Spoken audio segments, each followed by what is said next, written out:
vise à engager la mise en accusation de l'ancien président Macky Sall devant la haute cour de justice. Boobule rejet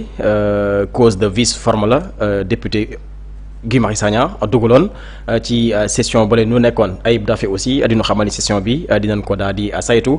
finalement ginnaaw démb ban ko daal di saytoo seen xamal ni loolee méngoowul ak le nouveau règlement de l'intérieur muy article 51 article 69 ak article 103 dina xamal ni loolee ku koy daal di def commission lay doon wala un groupe parlementaire ou un nombre de députés non inscrits égal au 10e des membres de l'Assemblée nationale maanaam ñu war a dugal lu ni mel bu ñu leen xayma ab groupe la wala 10 députés pour rek loolee mën a jàll ginnaaw bu nu modifié règlement intérieur bu Assemblée nationale moom honorable député Guy Marius Sagna réagir dina xamal ni loolu ba mu koy dugal ca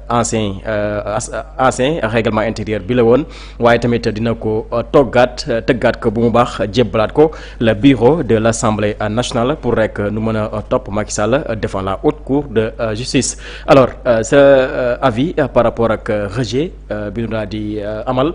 ci résolution de mise en accusation bi honorable député Guy Marius Sagna dugaloon pour rek nu topp Macky Sall devant la haute cour de justice. waaw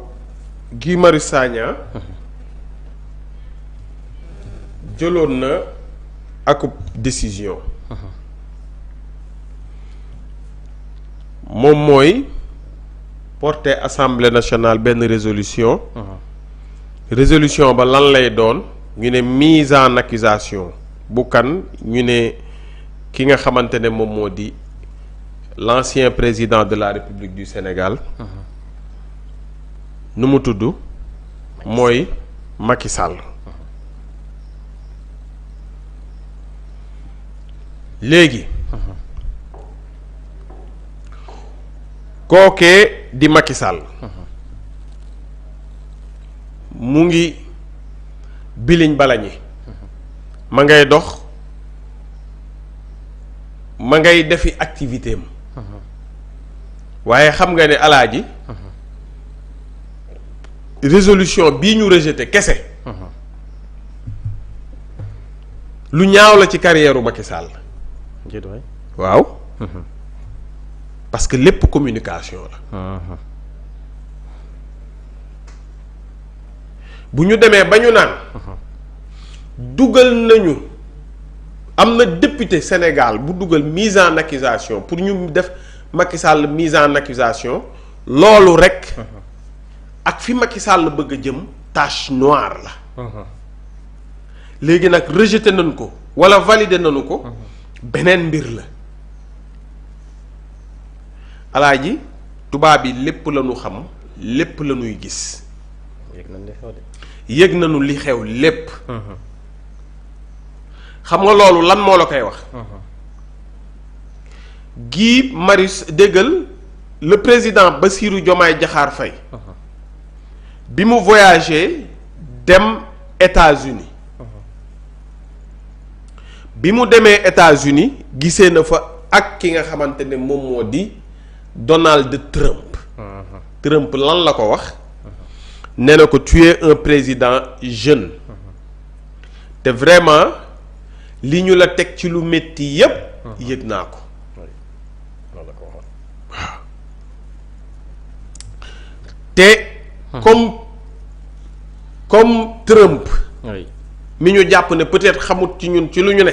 mooy xam lépp li ñu ne te alaaji xam nga ne ambassade l'ambassadeur premier rôle bi ambassadeur bi muy jouer moom mooy un rôle d'espion ambassadeur bu ñu yóbbu ci am réew premier rôle am rôle bi njëkk mooy espionnage di jël xibaar di yónnee te ñoom am nañu fi ay ambassade am nañu fi ay lépp kon ñun bu ñu yaakaar ne dañuy dund en autarcie wala ñun bu ñu yaakaar ne la ñuy dund gaañe yëguñu ko gaañe yëg nañu ko bu baax a baax a baax résolution de mise en accusation bii ñu dugal pour Macky Sall gaañe yëg nañu ne am nañu député bu dugal pour Macky Sall benn résolution ba de mise en accusation kon loolu day féete boor mën na yàqal Macky Sall lu bare même bu dee man jàpp naa ne Macky Sall pour mu am lu defaru moom lenn mooy atuwu Macky Sall fu mu toll nii lenn mooy am na xaalis dégg nga ma. lenn Sénégal Macky Sall lenn mooy atuwam du bilan wam du jaar-jaaram du xam-xamam du lenn li Macky Sall atu bi mu am fu mu toll nii mooy il a de l'argent et il en a trop. sommet yi Macky Sall di dem nii alaaji boo amoon xaalis yéen a fay ànd boo nekkoon multimilliardaire taxaw xoolal déggoo lu ma la wax bu tourné gis la ndax ni ñuy lobbying yi gars yi di def pour dem ci sommet yi nit ñi xam nañu ko c'est juste des lobbies wala benn gars yoo xamante ne wala ay nit yoo xamante ne am nañu link nga jox leen ñu yor ay maison de production ou ay maison de communication yoo xamante ne il te book des forums des séminaires des nangam parce que tu as l'argent képp dong bu ko defee stratégie ngay teg di teg xel nit ñi ne sama dayoo la wala sama nangam te du dara tu as juste de l'argent boo xamante ne doyewoo ko dara et tu es prêt à débourser pour faire ton image refaire ton image. xam nga l'interview de Macky Sall ak Aziz peut-être l'histoire dina dem ba ñu ne cette interview le déplacement de Aziz wala nangam ak nangam ça a coûté combien à Macky Sall ces déplacements de Maroc à nangam wala de Maroc aux États-Unis wala nangam wala coût de vie wu Macky Sall actuellement coût de vie entretien wu këram entretien wu nangam lekkam naanam ay doomam nangam bés dina dem peut-être ba nit ñi xam ne Macky Sall dundinam fay courant sax ñaata la Macky Sall di fay courant bu ko defee di nga xam ne Macky Sall il a de l'argent et il en a plein il en a plein xaalis boobu mu am nag doyewu ko dara ay doomam màgg nañu te il en a suffisamment amassé pour eux aussi maintenant qu'est-ce qu'il va faire avec cet argent lan la ciy def c'est une question que je pose à tout le monde da ngay gis ñi bàyyi woon am na ci politique ñoo xamante ne bàyyi woon nañu bi gaa yi ñëwee Ousmane ñëw Bassirou ñëw ñu yaakaar ne ñii ay dof lañu na ma yàlla baal dañu bu ñu ñëwee dañ ñuy rey loolu la ñu yaakaaroon ñii moom taar fa kàlla amul xalaat amul xel dañuy ñëw di xëpp rek dóor xëpp ci kaani mais bu ñu toogee ba ci yàgg xam ne ñii xëppuñu kaani tuufuñu kenn ñoo ngi yaa ma gën a xam ñu ngi nàngam nga gis ne yow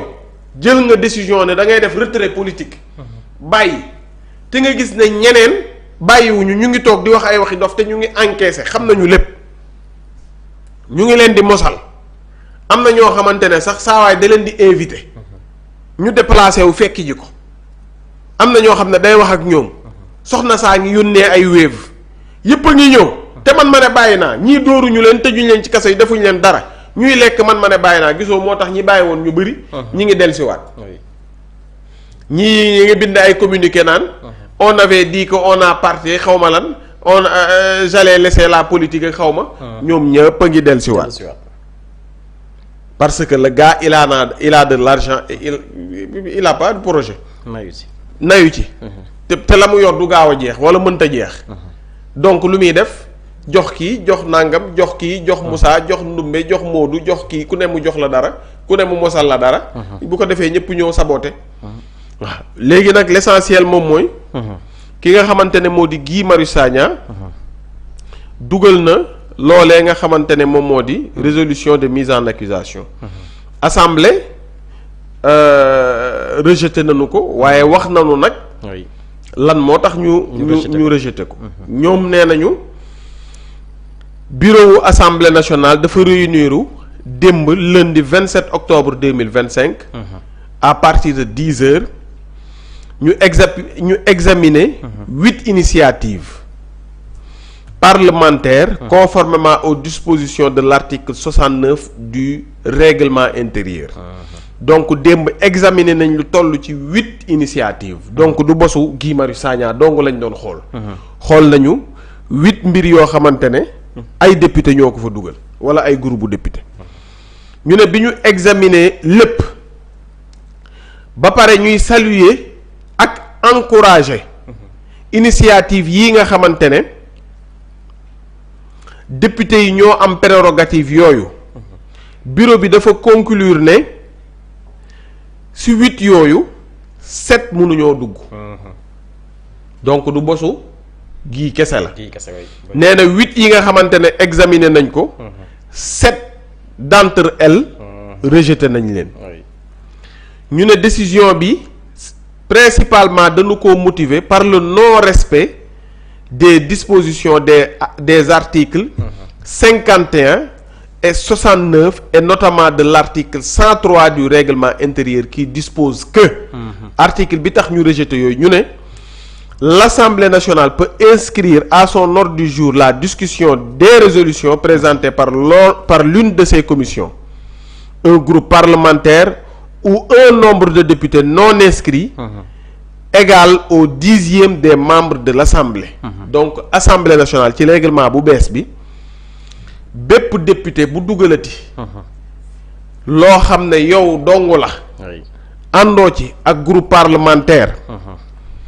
ànduloo ci ak commission waaye it ànduloo ci ak ay non inscrits te non inscrits yooyu bu ñu leen calculer ba noppi dafay mat 10e membre assemblée nationale yi képp ku dugale ci lu mel noonu dootuñu ko recevoir maanaam 10 députés dootuñu ko recevoir léegi nee na pour information ces initiatives concernaient des propositions de loi des propositions de résolution pour des missions d'information, l'ouverture d'une commission d'enquête et une proposition de résolution de mise en accusation d'un chef d'État. Le bureau encourage les députés à se conformer au règlement intérieur s'ils souhaitent réintroduire leur demande. En fait, le bureau a décidé de compléter le nouveau règlement intérieur par l'adoption des instructions générales du bureau, notamment celles relatives à la définition des modalités de mise en œuvre des missions d'information ou d'étude. waaw man nag bii nee nañu gii moom nee na